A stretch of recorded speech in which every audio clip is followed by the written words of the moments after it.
शेतकरी मित्रांनो, आपली चॉकी आली होती 13/1/2026 या दिवशी आपली चॉकी आलेली होती। त्यानंतर आपण आपला जो दुसरा मोल्ट आहे हा मोल्ट पास केलेला होता।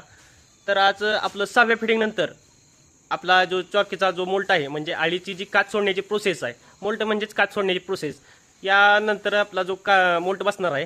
तर यासाठी आपला एक 50% हा जो मोल्ट आहे म्हणजे तुम्ही बघू शकता यातली 50% आळी हा हिचा मोल्ट बसलेला आहे। मोल्ट म्हणजे मोल्टमध्ये आळी काय करते की तिचं जे तोंड आहे ते वरच्या बाजूला म्हणजे असे वर तोंड करते आणि दुसरी गोष्ट म्हणजे ते जे आळी आहे त्या आळीच्या अंगावरती चमक येते, म्हणजेच ते मोल्ट सेट व्हायला लागलेला आहे।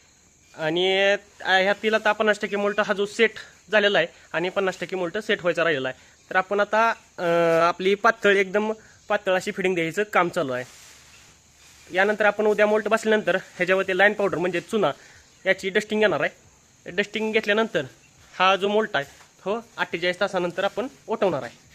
धन्यवाद। अशाच व्हिडिओ बघण्यासाठी, असेच नवीन व्हिडिओ बघण्यासाठी आपण आमच्या इंस्टा आयडीला फॉलो करा।